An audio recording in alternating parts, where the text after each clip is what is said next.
Alright, so in today's video, guys, I'll be talking to you about the power of sleep. Now, the title of this video was a seminar I went to by Brandon Marcello. It's titled, The Only True Fix of All Health and Performance. And a little about Brandon Marcello.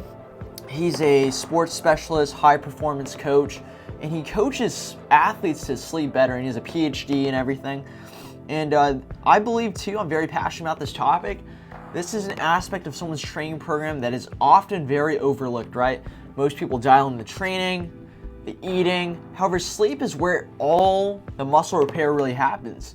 During a strength training session, muscles tearing apart, breaking down, and where it repairs is actually sleep. This is where true fat burning is happening. So it's important to dial this part in and even coach it a little bit. Now, first, let's talk about why sleep is so important, right? First, if you don't sleep enough, you increase your risk of injury. This reduces your pain threshold, your greater susceptibility of sickness. You're reducing your psychological and physical performance and increase anxiety. You're irritable, and you increase your body fat percentage. Now, I'll put this here on the screen, but it's a high performance approach order of operations. And at the bottom of that is sleep. This is where the foundation is based off of. So you really want to make sure that you get enough sleep. 7 to 9 hours is what I recommend. Now, what are some benefits of sleep? You increase your motivation, your recovery, your muscle, your strength.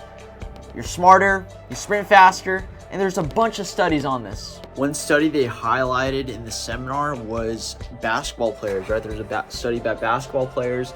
They pretty much increased their free throw percentage by getting more sleep.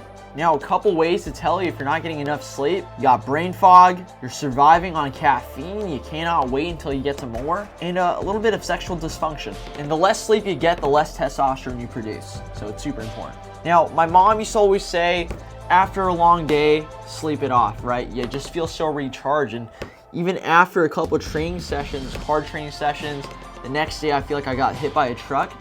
And after I sleep, I just feel like a new man. So it's important. Now, I want to go over a couple sleep mythologies. One is you can't get too much sleep, right? If you sleep too much, that is not true. That's something they covered in the seminar. And 8 hours of sleep, that's what's ideal, right?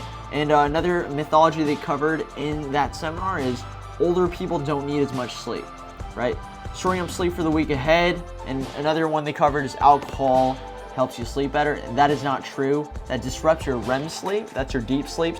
All right, so now I will cover you some strategies for you to help improve your sleep.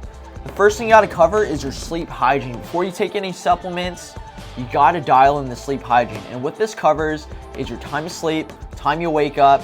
Try to make that the same time every single day.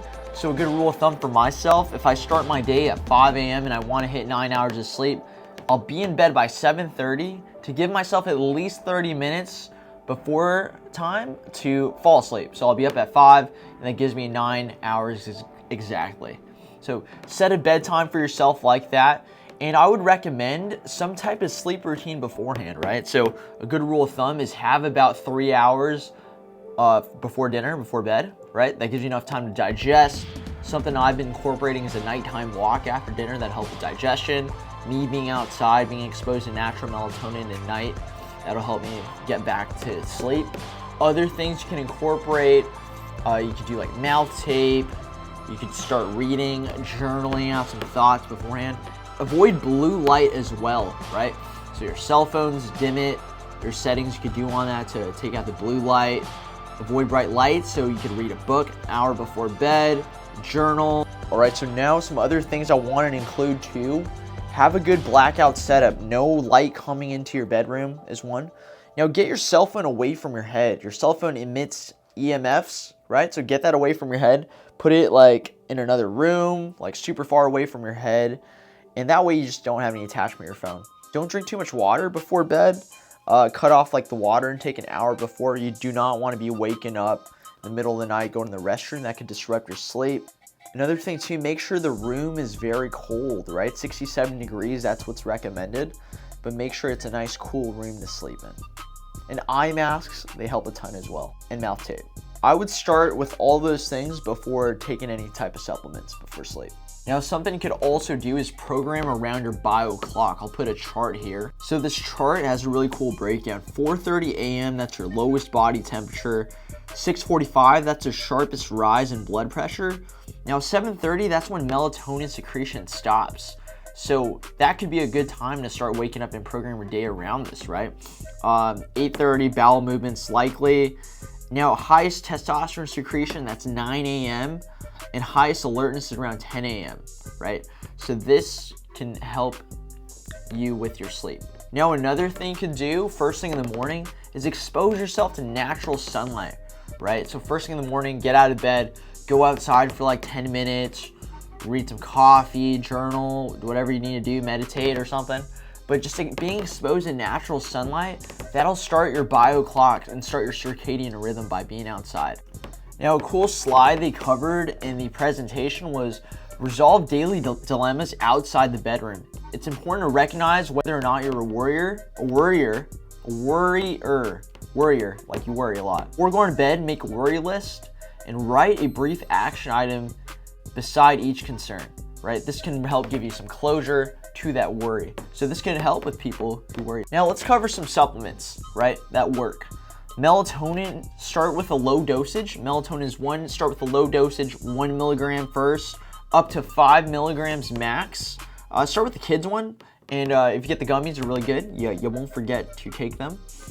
Another one that studies show work really well is tart cherry juice. Ashwagandha, there's conflicting studies on that. Sometimes it works for people, sometimes it doesn't. Magnesium and L-theanine, that can help you relax too. So overall, sleep impacts the physical, cognitive, social, and emotional states. So make sure you dial in this sleep. This is where true maximum muscle building and fat burning happens. So make sure you get that dialed in.